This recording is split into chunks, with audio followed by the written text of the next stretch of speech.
Assalamualaikum warahmatullahi wabarakatuh. Perkenalkan, nama saya Aulia Dwi Astuti dengan NIM C1B025152 dari kelas F3 jurusan Manajemen. Video ini saya buat sebagai bentuk pemenuhan tugas ujian tengah semester untuk mata kuliah Hukum dan Etika Bisnis. Terima kasih saya ucapkan kepada Bapak Dr. Muhammad Valian Arsi Nugraha SHMH selaku dosen pengampu yang telah memberikan arahan. Pada kesempatan kali ini saya akan memaparkan jawaban atas soal-soal ujian yang telah diberikan. Yang pertama, saya akan menjawab soal pada slide 1, yang mana soal pertamanya adalah dalam praktik bisnis modern terdapat banyak tindakan korporasi yang secara formal tidak melanggar ketentuan hukum tertulis, namun menimbulkan dampak merugikan bagi masyarakat luas. Analisislah apakah kepatuhan terhadap hukum positif semata sudah cukup untuk membenarkan suatu tindakan bisnis, ataukah etika bisnis harus ditempatkan sebagai standar yang lebih tinggi dalam kondisi tertentu. Jelaskan dengan mengemukakan contoh serta sumber hukumnya. Jawabannya adalah dalam praktik bisnis modern, perdebatan mengenai apakah legalitas sama dengan moralitas seringkali menjadi titik sentral dalam tata kelola perusahaan. Jika dianalisis secara mendalam, kepatuhan terhadap hukum positif atau hukum tertulis semata tidaklah cukup untuk membenarkan suatu tindakan bisnis, meskipun hukum memberikan kerangka dasar tentang apa yang boleh dan tidak boleh dilakukan. Hukum seringkali bersifat reaktif dan memiliki celah yang belum tentu mampu menjangkau kompleksitas dampak sosial atau lingkungan dari setiap inovasi bisnis. Etika bisnis harus ditempatkan sebagai standar yang lebih tinggi karena ia berfungsi sebagai kompas moral ketika hukum belum mengatur suatu fenomena. Tidak semua yang diperbolehkan oleh hukum adalah hal yang terhormat atau etis. Bisnis yang hanya mengajar kepatuhan formal tanpa memperhatikan etika cenderung mengalami resiko reputasi yang fatal. Kehilangan kepercayaan konsumen dan pada akhirnya dapat memicu lahirnya regulasi baru yang lebih ketat karena adanya tekanan publik. Contoh kasusnya adalah salah satu contoh nyata adalah praktik penghindaran pajak secara agresif yang dilakukan oleh banyak perusahaan multinasional. Secara hukum, mereka memanfaatkan perbedaan regulasi antar negara seperti menggunakan tax haven untuk meminimalkan beban pajak sesedikit mungkin. Tindakan ini seringkali legal secara formal, namun secara etika dianggap bermasalah karena merampas potensi pendapatan negara yang seharusnya digunakan untuk pembangunan fasilitas publik dan kesejahteraan masyarakat luas. Akibatnya, muncul ketimpangan ekonomi yang semakin lebar meskipun perusahaan tersebut tidak melanggar satu pasal pun dalam undang-undang perpajakan yang berlaku saat itu. Sumber hukumnya di Indonesia, landasan utama yang menempatkan etika di atas sekedar legalitas formal dapat ditemukan dalam yang pertama, Pancasila, yaitu pada sila kedua dan kelima.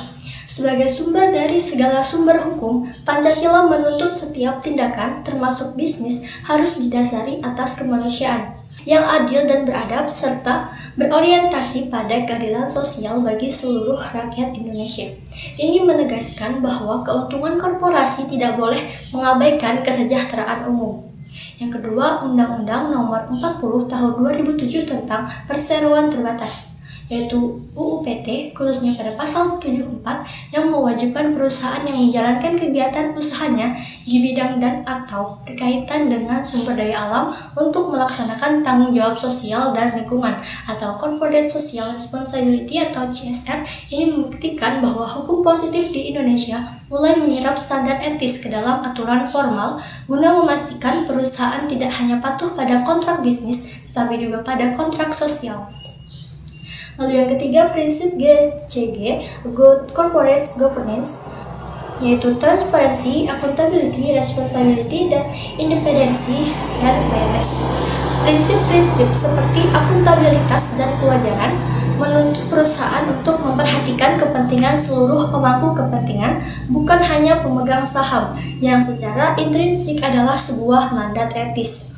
Jadi, hukum adalah standar minimum perilaku, sedangkan etika adalah standar ideal. Perusahaan yang berkelanjutan adalah perusahaan yang mampu melampaui sekadar tidak melanggar aturan dan bergerak menuju melakukan hal yang benar demi kemaslahatan bersama. Selanjutnya soal kedua, suatu perusahaan menggunakan kontrak baku dalam transaksi dengan konsumen dalam skala besar. Secara formal, kontrak tersebut memenuhi syarat sah perjanjian, namun secara substansi mengandung ketimpangan posisi yang signifikan. Analisislah relevansi asas kebebasan berkontrak dalam kondisi demikian. Jelaskan dengan mengemukakan contoh serta sumber hukumnya. Jawabannya, analisis relevansi asas kebebasan berkontrak. Secara teoritis, asas kebebasan berkontrak yang bersumber dari pasal 1338 KUH Perdata memberikan hak kepada setiap orang untuk menentukan isi, bentuk, dan dengan siapa mereka berjanji. Namun dalam konteks kontrak baku, relevansi asas ini mengalami pergeseran makna. Kebebasan berkontrak yang seharusnya bersifat otonom berubah menjadi kebebasan yang semu. Karena konsumen berada pada posisi take it or leave it, konsumen tidak memiliki ruang negosiasi untuk mengubah klausul yang sudah disiapkan sepihak oleh pelaku usaha.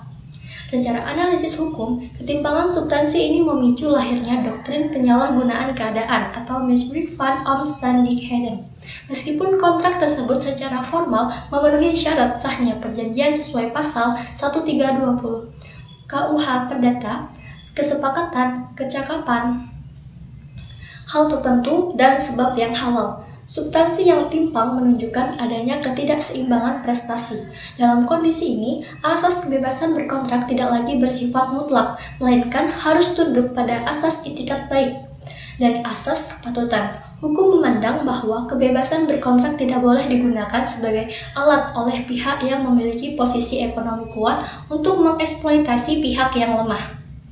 Contoh kasusnya, contoh yang paling nyata dalam praktik adalah pencantuman klausul eksonerasi atau klausul baku yang memindahkan tanggung jawab. Misalnya, dalam sebuah perjanjian parkir atau pengiriman barang, perusahaan mencantumkan klausul perusahaan tidak bertanggung jawab atas segala kerusakan atau kehilangan barang, meskipun disebabkan oleh kelalaian petugas. Secara formal, konsumen dianggap setuju saat menggunakan jasa tersebut.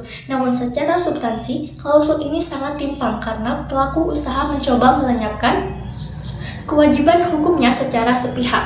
Contoh lain adalah dalam perjanjian kartu kredit atau pembiayaan, di mana pihak bank atau perusahaan pembiayaan memiliki hak untuk mengubah suku bunga secara sepihak tanpa memerlukan persetujuan ulang dari konsumen. Ketimpangan ini membuat kebebasan berkontrak kehilangan esensi keadilannya. Sumber hukumnya, intervensi hukum terhadap ketimpangan dalam kontrak baku ini didasarkan pada beberapa sumber hukum yang kuat di Indonesia. Yang pertama, pasal 1338 ayat 3 KUH Perdata yang menegaskan bahwa perjanjian harus dilaksanakan dengan itikat baik. Jika sebuah kontrak baku dibuat dengan memanfaatkan kelemahan konsumen untuk keuntungan tidak wajar, maka kontrak tersebut dianggap melanggar itikat baik. Yang kedua, Undang-Undang Nomor 8 Tahun 1999 tentang Perlindungan Konsumen atau UUPK. Ini adalah benteng utama bagi konsumen. Pasal 18 UUPK secara tegas melarang pelaku usaha untuk mencantumkan klausul baku yang bersifat mengalihkan tanggung jawab, menyatakan tunduknya konsumen pada aturan baru yang ditetapkan sepihak, atau memberi hak pelaku usaha untuk mengurangi kegunaan barang jasa. Pelanggaran terhadap pasal ini berakibat klausul tersebut dinyatakan batal demi hukum. Yang selanjutnya, jurisprudensi Mahkamah Agung dalam berbagai keputusannya, misalnya putusan MA nomor 3431 KPDT 1985, hakim memiliki kewenangan untuk membatalkan atau mengubah isi perjanjian jika isi perjanjian tersebut dinilai tidak patut atau tidak adil karena adanya penyalahgunaan keadaan. Dengan demikian, relevansi asas kebebasan berkontrak dalam kontrak baku tetap ada, namun ia tidak lagi berdiri sendiri secara absolut. Ia dibatasi oleh instrumen perlindungan konsumen dan pengawasan hakim untuk memastikan bahwa kebebasan tersebut tidak menghancurkan rasa keadilan di masyarakat. Soal ketiga, dalam kasus kerusakan lingkungan akibat kegiatan usaha, pelaku usaha sering berargumen bahwa kerugian yang timbul merupakan risiko operasional yang tidak disengaja. Tinjau secara kritis penerapan prinsip tanggung jawab mutlak tanpa pembuktian unsur kesalahan dari perspektif hukum hukum dan etika. Jelaskan dengan mengemukakan contoh serta sumber hukumnya. Jawabannya adalah yang pertama, perspektif hukum atau strict liability, tanggung jawab mutlak. Dalam hukum lingkungan, prinsip strict liability meniadakan kebutuhan penggugat untuk membuktikan adanya unsur kesalahan dari pelaku usaha. Fokusnya bukan pada apakah perusahaan sengaja, melainkan pada apakah kerusakan itu terjadi akibat kegiatan mereka. Sumber hukum utama di Indonesia, landasan utama prinsip ini adalah Pasal 88 Undang-Undang Nomor 32 Tahun 2009 tentang Perlindungan dan Pengelolaan Lingkungan Hidup, yang telah diubah dalam Undang-Undang Nomor 6 Tahun 2023 atau Undang-Undang Cipta Kerja. Setiap orang yang tindakannya, usahanya, dan atau kegiatannya menggunakan B3 menghasilkan limbah B3 dan yang menimbulkan ancaman serius terhadap lingkungan hidup bertanggung jawab mutlak atas kerugian yang terjadi tanpa perlu pembuktian unsur kesalahan. Analisis kritis. Secara hukum, argumen risiko operasional yang tidak disengaja tidak dapat menggugurkan kewajiban ganti rugi. Hal ini dikarenakan, yang pertama, beban pembuktian terbalik. Pelaku usaha dianggap sebagai pihak yang paling menguasai teknologi dan risiko dari usahanya. Yang kedua, aspek pencegahan, mewajibkan perusahaan untuk ekstra hati-hati karena mereka tahu bahwa kecelakaan sekecil apapun akan menjadi tanggung jawab mereka sepenuhnya. Yang kedua, perspektif etika, keadilan restoratif dari sudut pandang etika bisnis dan lingkungan. Strict liability berakar pada prinsip polluter pays principle, prinsip pencemar membayar. Yang pertama, etika keadilan. Tidak adil jika masyarakat atau alam harus menanggung biaya atau eksternalitas dari kerusakan, sementara perusahaan mengambil keuntungan dari kegiatan tersebut. Tanggung jawab moral. Meskipun tidak ada niat jahat, secara etis perusahaan memiliki kewajiban untuk memulihkan keadaan semula, karena mereka adalah penyebab langsung dari gangguan keseimbangan ekosistem. Contohnya pada kasus kebakaran hutan, misalnya sebuah perusahaan perkebunan kelapa sawit mengalami kebakaran di konsesinya.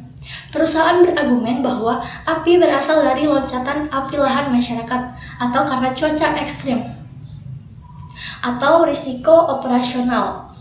Penerapan hukumnya berdasarkan jurisprudensi Mahkamah Agung, misalnya dalam kasus melawan PT Bumi Mekar Hijau atau PT Mandala Wangi, hakim menerapkan strict liability.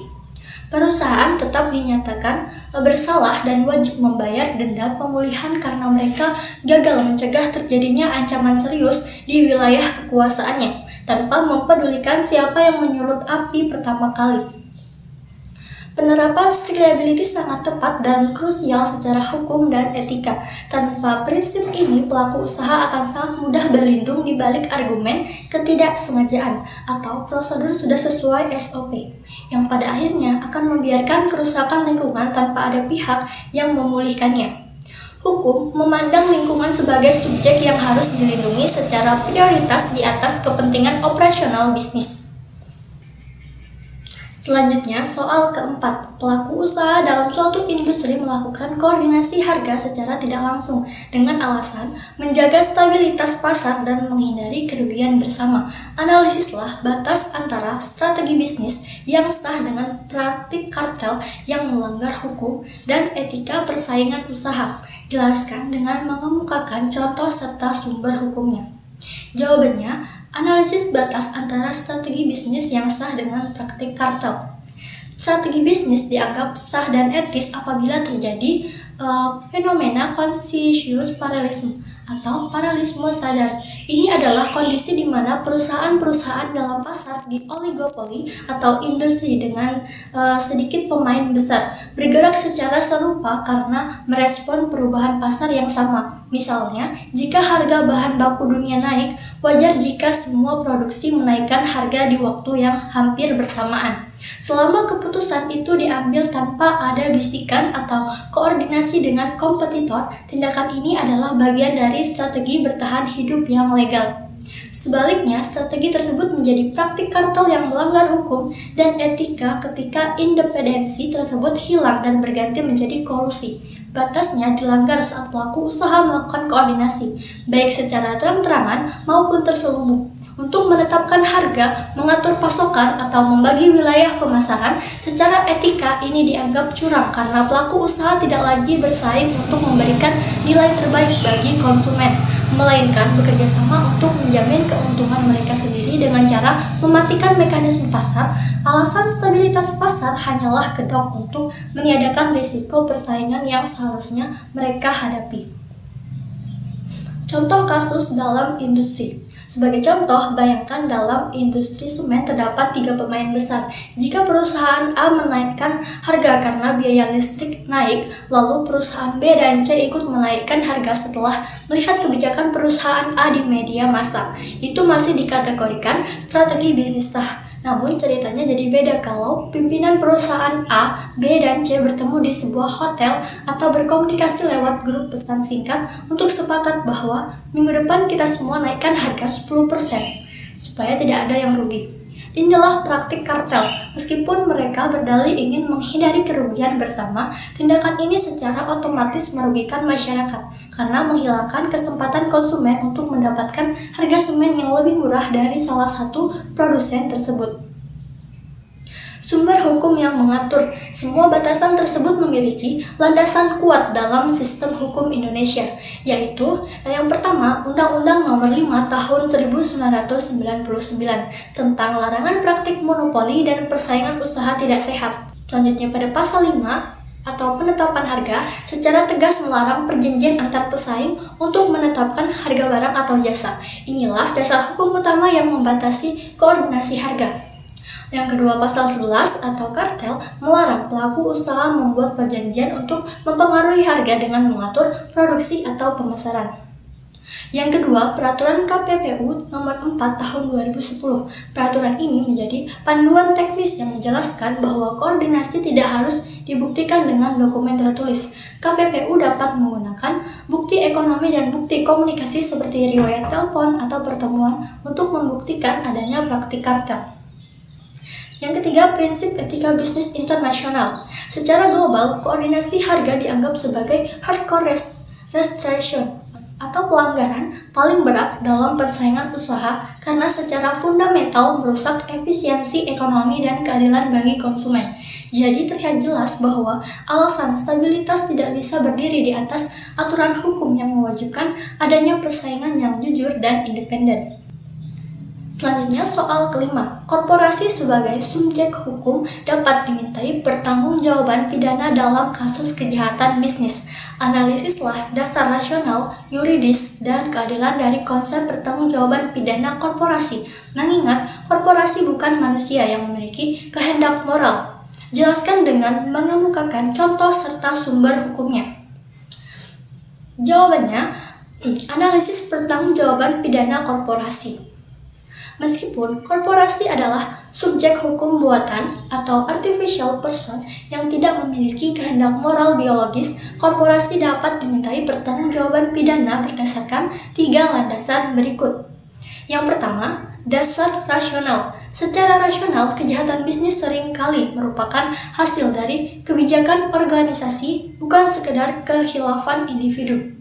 Korporasi memiliki struktur untuk mengambil keputusan, sehingga tindakan pengurus adalah representasi dari kehendak korporasi itu sendiri. Yang pertama, dasar pemikiran. Menghukum individu saja tidak cukup karena korporasi bisa dengan mudah mengganti personel, sementara sistem yang korup di dalamnya tetap berjalan. Contohnya, sebuah perusahaan farmasi secara sadar memalsukan data uji klinis untuk mempercepat izin edar obat demi keuntungan perusahaan. Kejahatan ini terjadi karena adanya kebijakan internal perusahaan untuk mengejar target profit. Selanjutnya, sumber hukum. Doktrin corporate fault atau kesalahan korporasi yang mengakui bahwa kegagalan sistem pengawasan internal perusahaan adalah dasar rasional untuk menghukum entitas tersebut. Yang kedua, dasar yuridis. Secara yuridis, hukum positif Indonesia telah bergeser dari asas lama ke pengakuan korporasi sebagai subjek hukum yang bisa dipidana melalui berbagai regulasi. Yang pertama, dasar pemikiran. penggunaan teori identitas di mana perbuatan orang yang mengendalikan korporasi dianggap sebagai perbuatan korporasi itu sendiri. Contohnya, kasus suap yang dilakukan oleh direksi sebuah perusahaan konstruksi kepada pejabat pemerintah untuk memenangkan tender proyek infrastruktur. Sumber hukumnya yang pertama Peraturan Mahkamah Agung atau Perma Nomor 13 Tahun 2016 tentang tata cara penanganan perkara tindak pidana oleh korporasi. Yang kedua, Pasal 20 UU Nomor 31 Tahun 1999, Undang-Undang Nomor 20 Tahun 2001 yang menyatakan bahwa dalam hal tindak pidana korupsi dilakukan oleh atau atas nama korporasi, maka tuntutan dan penjatuhan pidana dapat dilakukan terhadap korporasi. Selanjutnya, dasar keadilan. Secara keadilan, pihak yang menikmati keuntungan dari suatu kejahatan harus memikul beban tanggung jawabnya. Korporasi memiliki kapasitas finansial untuk memulihkan kerugian yang ditimbulkan. Dasar pemikirannya adalah tidak adil jika sebuah perusahaan mengeruk keuntungan miliaran rupiah dari kejahatan seperti pencemaran lingkungan, namun hanya manajer lapangan yang berpenghasilan rendah yang dipenjara. Keadilan menuntut pemulihan melalui aset korporasi. Contohnya, sebuah perusahaan pertambangan menyebabkan kerusakan ekosistem yang luas. Keadilan ditegaskan melalui pidana denda dan kewajiban membayar kompensasi pemulihan lingkungan kepada masyarakat terdampak.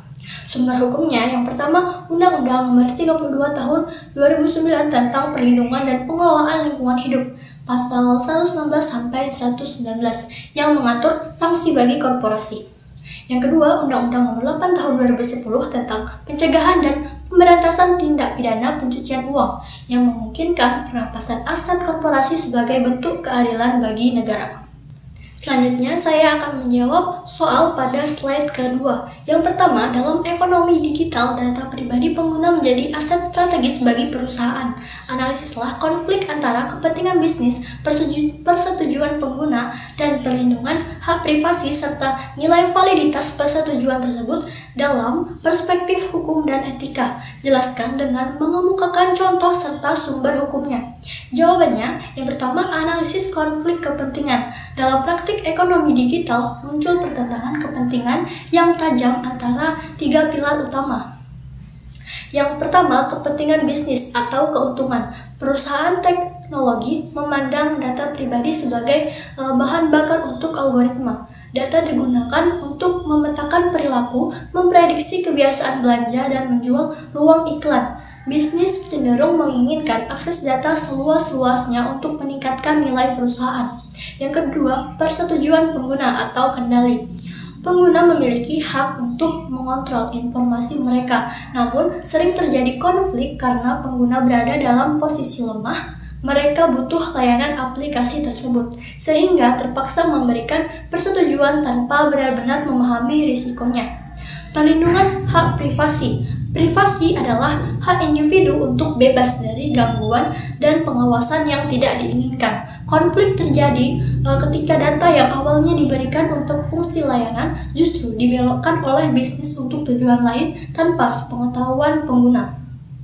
Yang kedua, nilai validitas persetujuan dalam perspektif hukum dan etika. Yang pertama, perspektif hukum. Suatu persetujuan atau izin dari pengguna dianggap valid atau sah secara hukum jika memenuhi prinsip. Yang pertama, sukarela, diberikan tanpa paksaan atau ancaman pemutusan layanan yang tidak masuk akal. Yang kedua, jelas dan spesifik. Perusahaan wajib merinci data apa saja yang diambil dan apa tujuannya.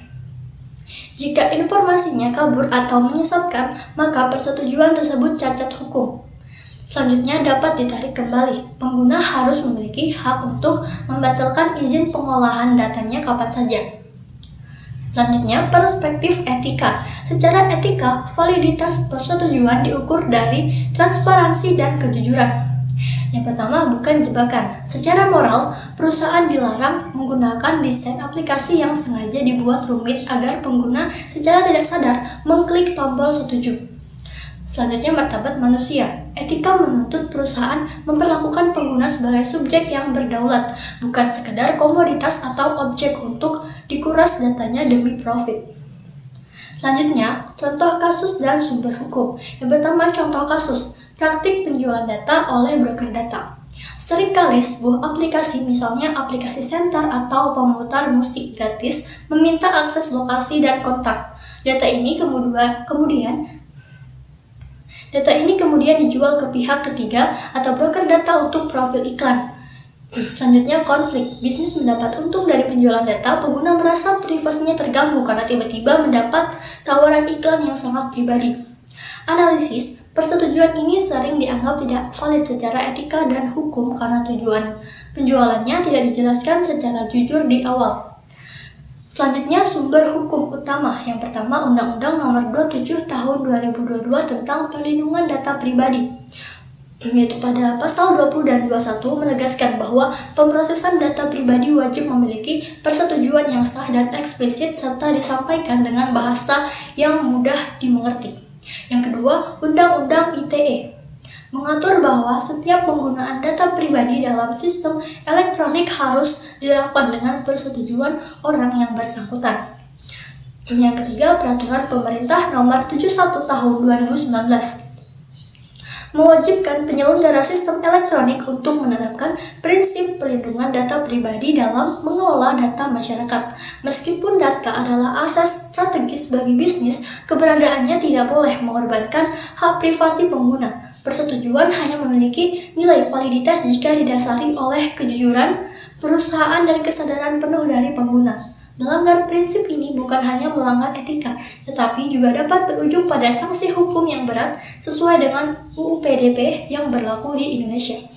Selanjutnya, soal kedua, tanggung jawab sosial perusahaan atau CSR sering dipandang sebagai kewajiban hukum yang bersifat formal. Analisislah apakah CSR seharusnya dipahami sebagai kewajiban moral yang melekat pada eksistensi perusahaan, bukan sekedar kewajiban normatif.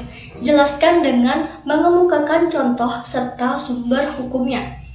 Jawabannya, secara filosofis, CSR seharusnya dipahami sebagai kewajiban moral yang melekat pada eksistensi perusahaan, bukan sekedar mematuhi aturan hukum yang berlaku. Hal ini didasari oleh teori kontrak sosial, di mana perusahaan memperoleh legitimasi untuk beroperasi dari masyarakat.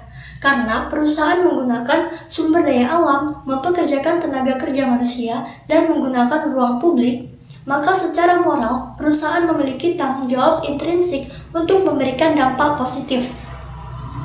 Jika CSR hanya dipandang sebagai kewajiban formal, perusahaan cenderung melakukannya demi pencitraan atau menghindari sanksi semata. Namun, jika dipandang sebagai kewajiban moral, CSR menjadi bagian dari identitas perusahaan untuk menjaga keseimbangan antara profit, kemanusiaan, dan kelestarian alam demi keberlangsungan bisnis itu sendiri dalam jangka panjang.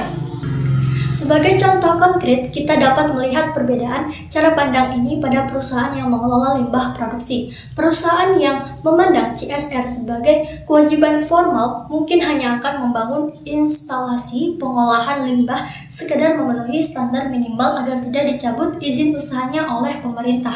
Sebaliknya, perusahaan yang memandang CSR sebagai kewajiban moral yang melekat akan berinvestasi pada teknologi ramah lingkungan yang jauh melampaui standar hukum yang ada.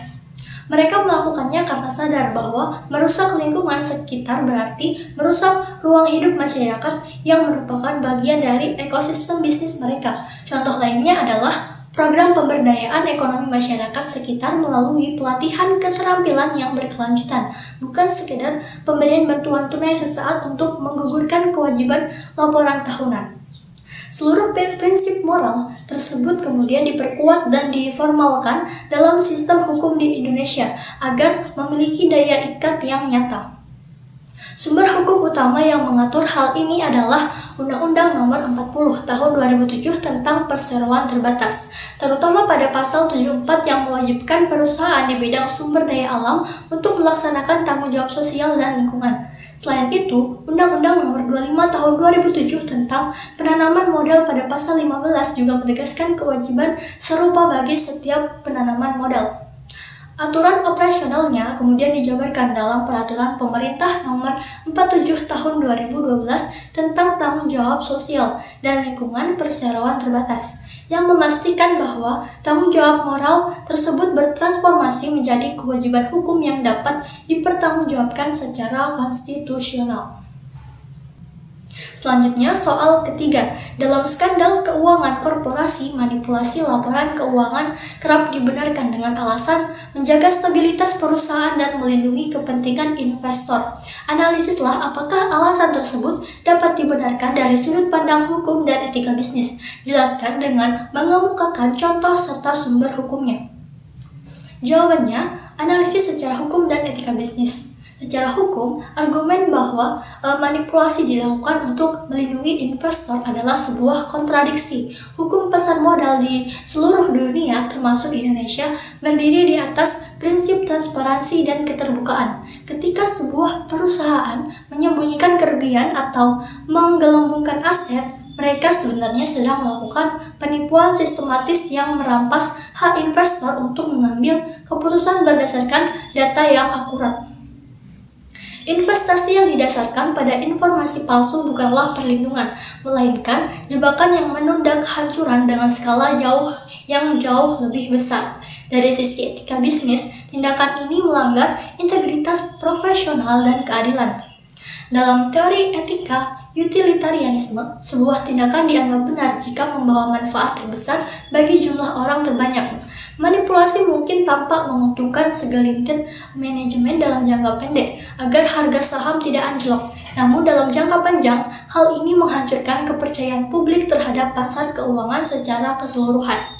Sekali kepercayaan itu hilang, biaya untuk membangunnya kembali jauh lebih mahal daripada kerugian finansial yang coba disembunyikan sejak awal. Contoh kasusnya yaitu pada skandal Toshiba pada tahun 2015. Sebagai contoh nyata, kita bisa melihat skandal akuntansi di Toshiba. Selama bertahun-tahun, manajemen Toshiba melakukan manipulasi laba hingga mencapai 1,2 miliar dolar. Alasan yang muncul di balik tindakan tersebut adalah tekanan internal yang sangat tinggi untuk mencapai target laba di tengah kondisi ekonomi yang sulit setelah krisis finansial global dan bencana Fukushima. Manajemen merasa bahwa melaporkan kinerja yang buruk akan merusak citra perusahaan dan stabilitas pasar. Namun ketika praktik ini terungkap, dampaknya justru fatal. CEO mengundurkan diri, reputasi perusahaan hancur di mata internasional, harga saham terjun bebas, dan perusahaan harus menjual unit bisnis chip memori mereka yang paling berharga untuk menutupi kerugian. Hal ini membuktikan bahwa stabilitas yang dibangun di atas kebohongan hanyalah ilusi yang merugikan investor secara nyata. Sumber hukumnya, dasar hukum yang melarang praktik ini di Indonesia sangat tegas dan berlapis. Pada Undang-Undang Nomor 8 Tahun 1995 tentang Pasar Modal, khususnya Pasal 93 melarang keras setiap pihak untuk membuat pernyataan yang tidak benar atau menyesatkan mengenai keadaan material perusahaan dengan maksud mempengaruhi harga efek. Selain itu, Pasal 95 dalam undang-undang yang sama menekankan larangan atas penipuan dan manipulasi pasar. Dari sisi tata kelola perseroan, Undang-Undang Nomor 40 Tahun 2007 tentang perseroan terbatas pada Pasal 66 dan Pasal 69 mewajibkan direksi untuk menyusun laporan tahunan sesuai dengan standar akuntansi yang berlaku. Jika laporan tersebut terbukti menyesatkan dan menyebabkan kerugian bagi pihak ketiga termasuk investor, maka anggota direksi dan Dewan Komisaris dapat dimintai pertanggungjawaban secara pribadi dan tanggung renteng. Secara pidana, tindakan ini juga dapat dijerat dengan pasal penipuan dan pemalsuan dalam Kitab Undang-Undang Hukum Pidana KUHP karena adanya unsur kesengajaan untuk menguntungkan diri sendiri atau korporasi dengan cara melawan hukum. Selanjutnya, soal keempat, seorang karyawan mengungkap praktik ilegal yang dilakukan oleh perusahaannya dan menghadapi resiko kehilangan pekerjaan serta tekanan profesional. Analisislah posisi whistleblower dalam perspektif hukum dan etika bisnis, serta batas perlindungan hukum yang seharusnya diberikan. Jelaskan dengan mengemukakan contoh serta sumber hukumnya. Jawabannya, secara analisis etika bisnis, tindakan ini dipandang sebagai bentuk kesetiaan tertinggi terhadap prinsip moral dan kepentingan publik yang melampaui loyalitas sempit kepada perusahaan. Karyawan yang mengungkap praktik ilegal pada dasarnya sedang menjalankan fungsi pengawasan internal yang gagal dilakukan oleh sistem perusahaan itu sendiri. Dalam perspektif hukum, posisi pelapor telah mengalami pergeseran dari sekedar saksi menjadi subjek hukum yang berhak atas proteksi khusus. mengingat adanya ketimpangan relasi kuasa antara individu karyawan dengan korporasi yang memiliki sumber daya finansial dan pengaruh politik lebih besar. Analisis hukum di Indonesia menempatkan pelapor pada posisi yang dilindungi oleh Undang-Undang Nomor 31 Tahun 2014 tentang perubahan atas Undang-Undang Nomor 13 Tahun 2006 tentang perlindungan saksi dan korban. Sumber hukum ini secara eksplisit dalam pasal 10 ayat 1 menyatakan bahwa pelapor tidak dapat dituntut secara hukum, baik pidana maupun perdata, atas laporan yang diberikan. Hal ini sangat penting untuk menangkal supaya kriminalisasi dari pihak perusahaan yang seringkali menggunakan dalil pencemaran nama baik atau pelanggaran kerahasiaan data perusahaan sebagai senjata untuk membungkam pelapor. Mengenai batas perlindungan hukum yang seharusnya diberikan, hal tersebut mencakup 3 pilar utama yang sangat krusial bagi keberlangsungan hidup sang pelapor. Pertama adalah perlindungan fisik dan psikis yang dikelola oleh lembaga perlindungan saksi dan korban. Kedua adalah perlindungan hukum berupa imunitas dari tuntutan balik, asalkan laporan tersebut dibuat dengan iktikat balik dan didukung bukti permulaan yang cukup. Ketiga adalah perlindungan administratif atau perlindungan karir. Disinilah letak batas perlindungan yang paling menantang. Negara seharusnya menjamin bahwa pelapor tidak boleh dipecat, diturunkan jabatannya, atau mendapatkan perlakuan diskriminatif dalam lingkungan kerja. Jika perusahaan melakukan tindakan balas dendam, maka beban pembuktian secara hukum harus diletakkan pada perusahaan untuk membuktikan bahwa tindakan administratif tersebut tidak berkaitan dengan laporan pelanggaran yang dibuat karyawan.